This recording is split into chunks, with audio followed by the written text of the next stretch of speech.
I've brought you here in this moment because what you're about to hear wasn't written for the masses. Out of 8 billion people breathing on this planet right now, you are one of the very few destined to receive this word today. It wasn't the algorithm. It wasn't a coincidence. It wasn't just you mindlessly scrolling through your feed. I know what you've been carrying. I've seen the exhaustion you try so hard to mask. I know the weight you've learned to shoulder without saying a word. And I know exactly what is waiting for you on the other side of this message. Michael wasn't sent to protect an entire generation. He has been assigned to you. Specifically, he has your name. He has your spiritual coordinates. And once you understand what this assignment means, you will never look at the battles of your life the same way again. Stay with me until the very end, because before we finish, you're going to receive the spiritual name that activates this protection. You're going to understand once and for all why the enemy has never been able to take you out, despite how many times he's tried. But before that, I have to ask you a question. Have you ever bolted upright at 3 in the morning, heart hammering against your ribs? Not because of a nightmare, not because of a noise. The room was dead silent. The house was still. Whoever was sleeping next to you didn't even stir. But something deep inside you was not at peace. A sense of danger with no face, no address, and no name. You just lay there, eyes locked on the ceiling, waiting for something that never came, trying to slow down a heart that had no logical reason to be racing. And you finally drifted off hours later, never understanding what had just happened. You know that feeling. And it's not just in the middle of the night. There are days that should be easy, uneventful days, no conflict in sight, no objective reason to be stressed. Yet you've carried a heavy stone in your chest from the moment you opened your eyes. The house is clean. No one is fighting with you. The job is fine. The bills are paid. But there's something. A tension that defies logic. A war you're fighting that no one around you can see. People are laughing right next to you and you're smiling along. But inside, you're on high alert, like the floor could give way at any second. Like something is about to happen and you just don't know what it is yet.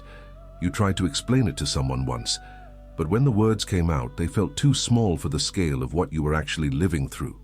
You seek. You dedicate yourself. You do everything right, and yet abundance never comes. And the worst part? You start wondering if you're doing something wrong, if you're being heard up above, if it's meant for you at all. It's not a lack of faith or worthiness. It's a spiritual blockage that ordinary prayer alone cannot break.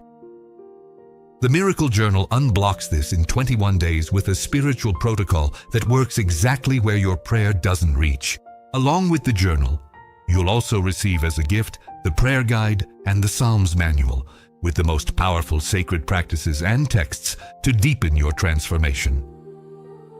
To claim your version of the journal, tap the link in the comments right below this video. But when the words came out, they felt too small for the scale of what you were actually living through. So you stopped trying. You learned to carry it in the shadows.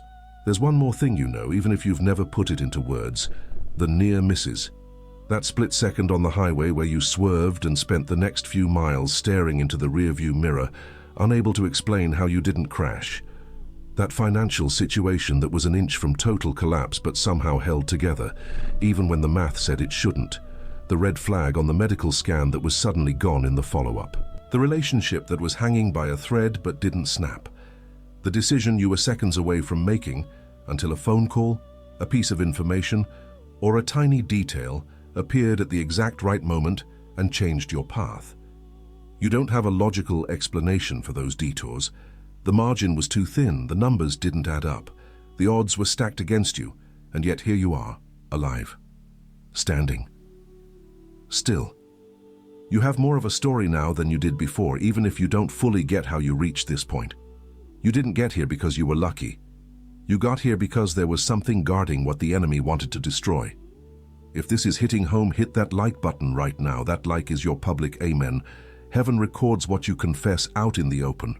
I saw every 3 a.m. wake-up call when your heart wouldn't stop racing. I saw every day that should have been peaceful but wasn't. I know how many times the margin was too narrow to be a coincidence. I know the exhaustion of always being on spiritual high alert for a war you couldn't name. That exhaustion has been seen, and it has a name. You are about to hear that name today. Before this video ends, 3 things are going to happen to you. First, you will understand that the warfare surrounding your life isn't a sign of abandonment. It's proof that the enemy knows what heaven has prepared for you. No one mobilizes hell's elite against someone who is spiritually insignificant. The level of the attack always reveals the value of what's being protected. Second, you're going to receive the activation protocol for your alliance with Michael. Not as a request, not as a plea, not as a maybe, but as a recognition of a decree that was signed long before you even knew you needed it. Third, by the end of this message, you will be able to declare with certainty, not hope, but certainty anchored in your own history. I know who guards me, and I know why I am guarded. These 3 destinies are waiting for you over the next few minutes. Do not skip a single part. Every block of this message was built in a specific sequence. What you receive at the end depends entirely on what you hear right now. Now I need you to do something. Close your eyes for a second. Take a deep breath, slow and steady, and let all the air out before you inhale again. What I'm about to tell you doesn't work with a divided mind. You are going to receive signals, and I want you to recognize them one by one, because every single one of them is written into your life story. Open your eyes when you're ready. Signal number 1. You have dreams about battles, pursuits, conflicts, running through hallways or places you've never been, scenes that cut to black right before the end, waking you up before you see the outcome, heart pounding with the feeling that something very real was just happening. You called it anxiety. You called it a brain that won't shut off. You called it bottled up stress that your body processes while you sleep. It's none of those things. The spirit never sleeps. While your body rests, the spiritual dimension is in constant motion. What you were experiencing in those dreams weren't just projections of an overloaded mind. That was active protection being processed in real time. The Guardian doesn't take a nap when you do. He doesn't have a night shift. What you lived through in those dreams was the reflection of a battle being fought and being won by someone you didn't know by name yet. Signal number 2. The just-in-time arrivals, the person who called you at the exact moment you hit rock bottom and needed to hear a voice, the information that came through an unexpected channel right when you were about to make a decision that would have cost you everything. The detour that made you late only to find out something terrible happened at the place you were supposed to be. You called it good luck. You called it timing. You called it a happy coincidence. There is no such thing as chance when there is an active assignment. Every perfect arrival was an intervention registered in heaven with a date, a time, and a name. The Guardian doesn't just block direct attacks. He repositions, redirects, and reorganizes the environment around what must be preserved. When the right person showed up, it wasn't an accident. It was a calculated move by someone who sees what you cannot. Signal number 3. Enmity for no apparent reason. People you never offended, never threatened, and never even crossed paths with in a negative way, but who felt something in you that disturbed them. They distanced themselves without explanation, or they became hostile for reasons that never made sense. You spent so much time trying to figure out what you did wrong, trying to remember a mistake, a word, or a moment that justified the rejection. It wasn't what you did, it was what you carry. There is a frequency in those with a high-level assignment that an adversarial spirit recognizes long before the human mind understands it. Those people felt what was on you before you even knew it was there. The disturbance they felt wasn't a reaction to you as a person, it was the reflection of what the Guardian carries, an invisible barrier around the chosen. Signal number 4. The feeling of being pulled back. Those moments where you decided to quit. Maybe you were going to walk away from your faith. Maybe stop fighting for something that felt endless. Maybe just accept that this destiny wasn't for you. And then, something happened. Not willpower. Not a motivational podcast or a self-help book. Something bigger corrected your course before the detour became permanent. You called it a second chance. You called it lucking out again. You called it changing your mind at the right time. Guardians don't just protect from external attacks. They keep the target on the decreed path. A destiny cannot be fulfilled by someone who has abandoned the road. So when you were pulled back, it was because what you carry still needs to reach the finish line. The next signal is the hardest one to hear. It's the one the enemy has spent the most time trying to make you ignore, because if you understand this signal, you can never treat your life as ordinary again. Signal number 5. You survived what destroyed others. Think about it carefully. Situations identical to those around you. The same illness that took someone you knew, yet you came out with a different result. The same financial crisis that dismantled other families, yet yours stayed standing. The same betrayal, the same loss, the same pressure, but different outcomes. You got out. They didn't get out the same way. And you were left with the question why. But you asked it with a strange weight, as if surviving needed a justification to not feel unfair. The only variable in every one of those situations was that you were the one in them. And when Michael is assigned to someone, the field around that person is different. The enemy knows this before the chosen one does. He attacks anyway, knowing there's a barrier. Why?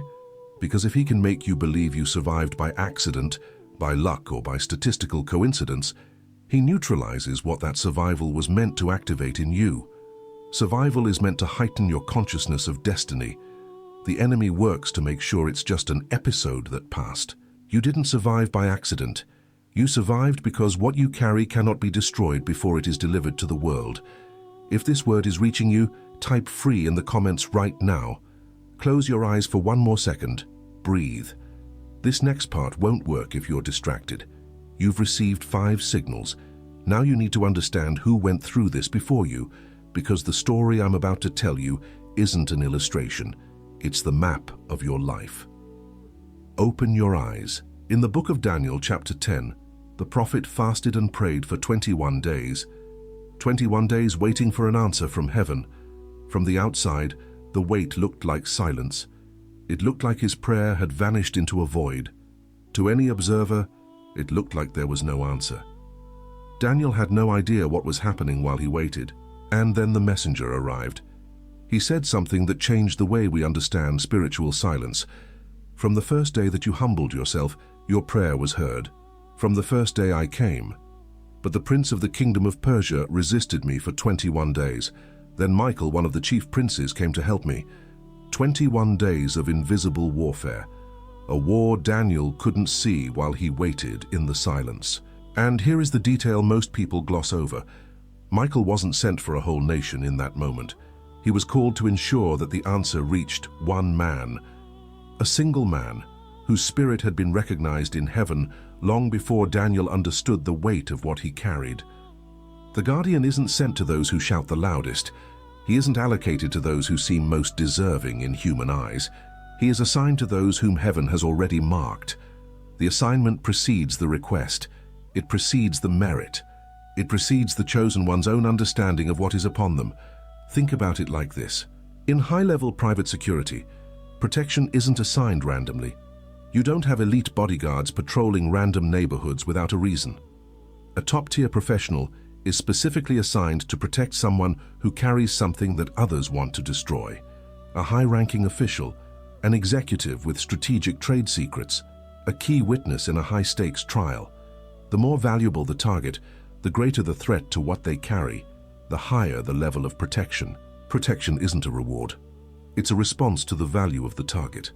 When you discover the caliber of the guardian assigned to you, you are discovering the level of threat you represent to the enemy. And when you discover the level of threat you represent, you are discovering the magnitude of the calling that the enemy recognized before you fully knew it yourself. Daniel didn't know Michael was in the heat of battle while he waited in silence for 3 weeks. He thought his prayer was lost, but there was war in the high places, and there was a guardian in that war. You didn't know either. For years, you carried invisible wars without understanding that the intensity of the war was the map of your destiny, that the level of opposition was the proof of what was being protected. But now you know, and knowing changes your posture completely. Type Daniel or assigned in the comments right now if this story clicked for you. Let me stop for 1 full minute. You got here carrying nameless invisible wars, 3 a.m. heartbeats with no cause, wait on days that should have been light, a constant alert with no address, enmity without cause, detours at the exact right second, survivals with no logical explanation. You received 5 signals. They aren't theories, they aren't maybes. They are marks on your timeline. Every one of them is etched into your history in a way you recognize the moment you heard it. You learned that Daniel waited 21 days, and it wasn't silence, it was battle. You learned the guardian was assigned not to a nation but to a man, and that the level of protection reveals the level of the calling. Now you are ready to receive what heaven has already issued concerning you. What you're about to hear isn't a human title. It's not a motivational quote. It is what I call you when I speak to heaven about you. Every name you receive now was decreed before you even knew you needed it. Receive this. Identity number 1. You are a high priority target of heaven. Let that sink in. Don't rush past it. I don't assign high-level protection to those who carry an ordinary purpose. I never have. Michael's assignment over your life isn't a favor granted out of generic mercy. It is evidence of a destiny decreed because of what you are going to become. I saw what you would be before you saw it. I saw the impact of what you carry before you felt the weight of it.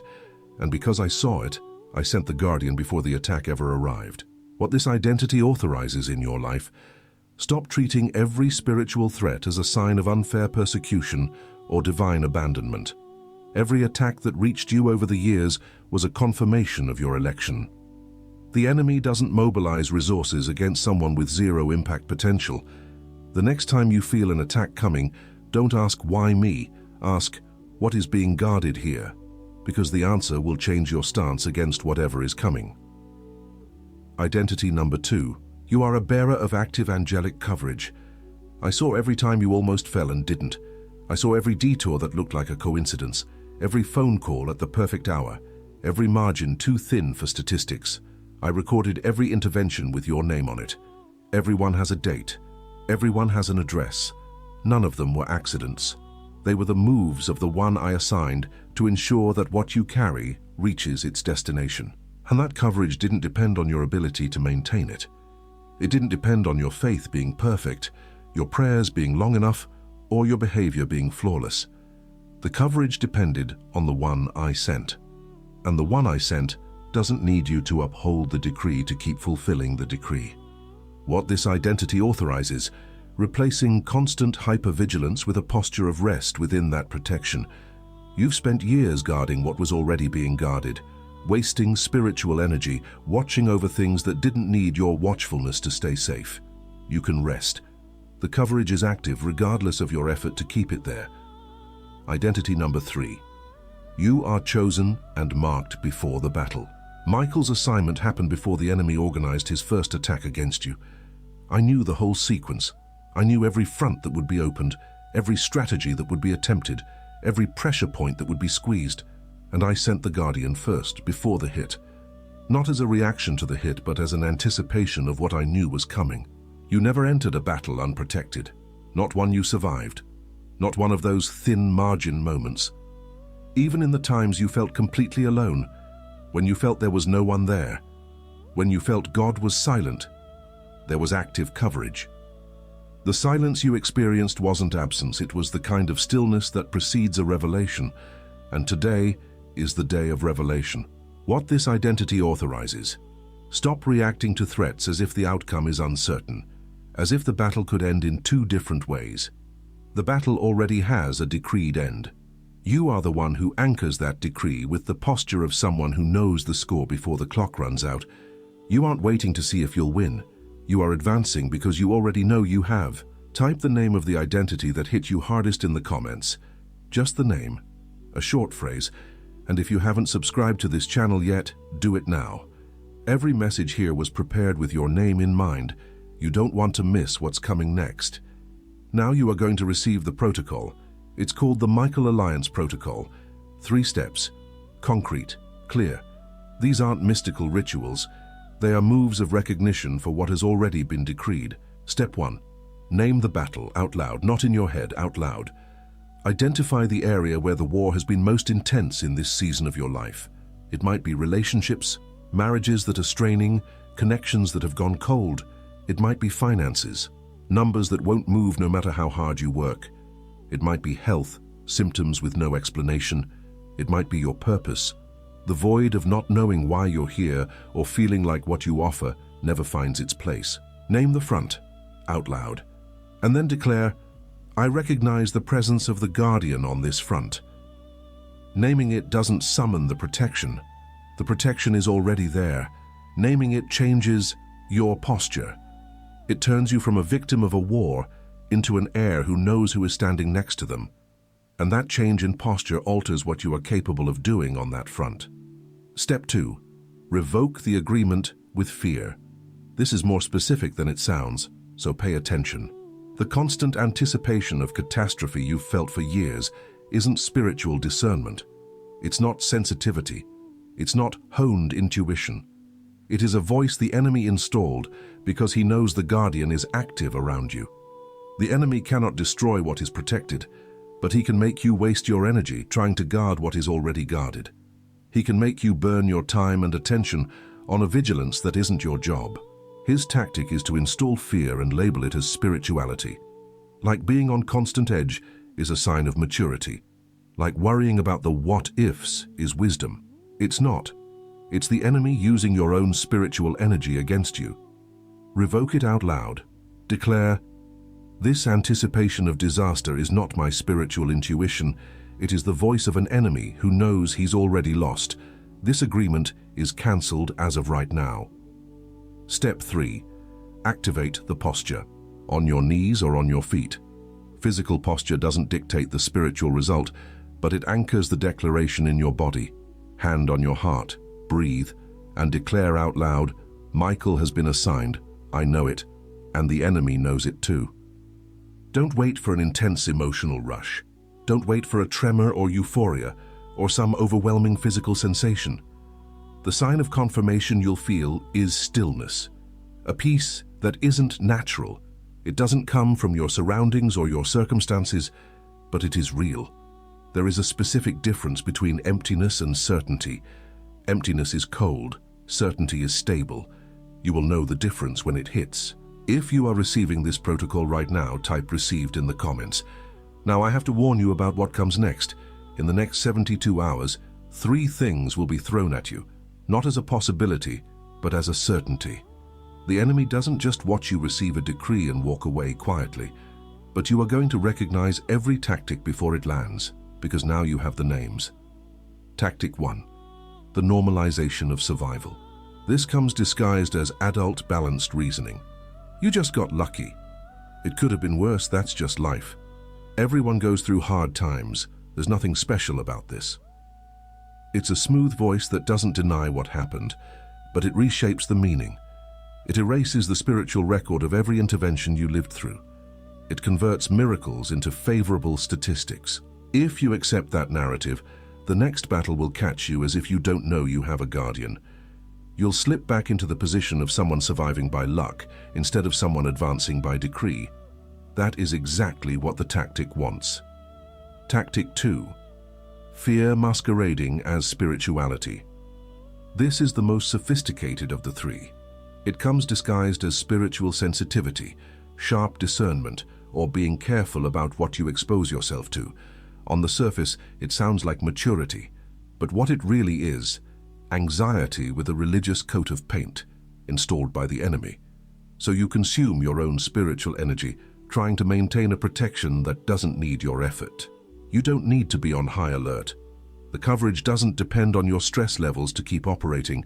When you realize that fear has come back in a spiritual costume, that anxiety is being called discernment, recognize the tactic. Name it out loud if you have to. The name removes the mask. Tactic 3. The minimizing of the calling. This is the most treacherous because it sounds exactly like virtue, like genuine humility. I'm not that important in the grand scheme of things. This is for other people, people with more faith, more history, more training. Who am I to have a high-level guardian? I'm overestimating my own importance. If you believe you aren't a high-priority target, you will act like someone who doesn't need protection. You will position yourself below the decree that has already been issued for you. You will live in the basement of a house that was built for you to own the top floor. And there is a 4th voice. It doesn't come from the outside, it's internal. It's the voice that says, "This feels too big for me. This feels above my pay grade. I'm not the kind of person this applies to." That is exactly what the enemy wants you to believe right before you cross the threshold.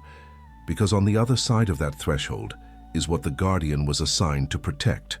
The enemy can't stop the advance, but he can try to convince you that the advance isn't for you. Type protected in the comments right now. The decree is sealed. The word has been delivered, and what was delivered here does not return void.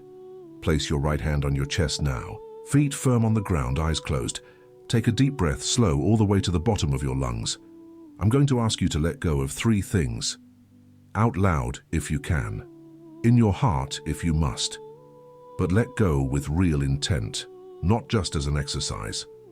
The first thing you're letting go of, the constant alert.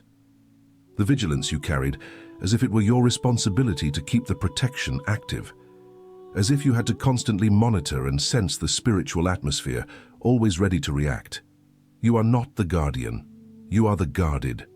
That burden was never yours. You've spent years carrying a responsibility that was delegated to another being. Let it go now. The second thing, the shame of surviving.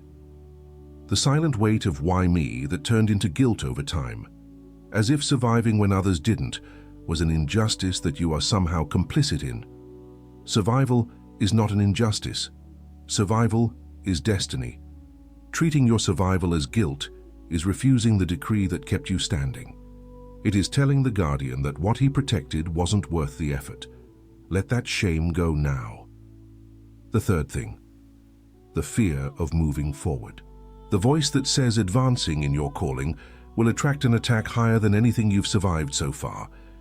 As if slowing down, staying under the radar, or becoming less visible spiritually was a form of protection. It isn't. Slowing down doesn't erase your address from the enemy's map. He already knows where you live. All slowing down does is delay the destiny you were meant to reach. Let go of the fear of advancing now. Now listen. I was there when your heart raced at 3 a.m. and you stared at the ceiling, wondering what was happening. I was there. There was a battle in that moment. A real battle in a dimension your eyes can't see, but one that is more solid than the room you were lying in. Your heart was recording what your eyes couldn't. It wasn't anxiety without a cause. It was the reflection of a war being won by someone I assigned before that night even existed. I was there in every almost, in every thin margin that shouldn't have left you standing, every collision that didn't happen, every financial crash that didn't finalize, every loss that reached the edge and retreated. I saw every single one. I recorded them with your name. Every intervention has a date. It has a time. It has the name of the Guardian who acted. None of it was a coincidence. None of it was lucky odds. Everyone was a decree fulfilled by someone who knows your name better than you do. I knew what the enemy was planning before he planned it. That's why I sent Michael before the hit. Not after, not as an emergency response to a crisis, before, as an anticipation of what I saw coming. You never entered a front unprotected, not in any of the battles you survived. Even in the moments you felt completely alone, when your prayers felt like they hit a brass ceiling, when silence felt like abandonment, there was active coverage. The loneliness you felt was never my absence. It was the silence that precedes a revelation. And today is the day the revelation arrived. What is upon you is not small. That is why the war was never small. That is why the protection was never generic. That is why the Guardian wasn't just any messenger, it was Michael. The level of what is in you required the level of what was sent to protect it. And now you know both sides of the equation. You are here today, standing, with your whole story intact, because what you carry cannot be destroyed before it is delivered to the world. The destiny assigned to you cannot be fulfilled by anyone else. And heaven did whatever was necessary to ensure you reach this moment with everything you need to move forward. Now I am sending you out, not back to your old posture, back to the world with the knowledge of who guards you and why you are guarded. Say it out loud now. I know who guards me. I know why I am guarded and I am moving forward. Say it again with the certainty of someone who just received a life-changing revelation. I know who guards me. I know why I am guarded and I am moving forward. It is finished. What was delivered here stays delivered. What was decreed will not return until it is fulfilled. Amen. Type done in the comments right now. One word. It is your public decree. Heaven records what you confess out in the open. Now, do something for someone you know. Send this video to that person you know wakes up at 3 a.m. without knowing why. They don't need to explain themselves before they watch it. They just need to hear that what they feel has a name, that they aren't alone, that what kept them standing until now wasn't a coincidence. The next video on this channel is going to show you what happens when you start acting from the posture of someone who knows their guardian's name. What changes when protection stops being a hope and becomes an operational certainty? Don't miss it. You are not the same person you were when this message started. You seek. You dedicate yourself. You do everything right, and yet abundance never comes. And the worst part? You start wondering if you're doing something wrong, if you're being heard up above, if it's meant for you at all. It's not a lack of faith or worthiness. It's a spiritual blockage that ordinary prayer alone cannot break. The Miracle Journal unblocks this in 21 days with a spiritual protocol that works exactly where your prayer doesn't reach. Along with the journal, you'll also receive as a gift the prayer guide and the Psalms manual with the most powerful sacred practices and texts to deepen your transformation. To claim your version of the journal, tap the link in the comments right below this video.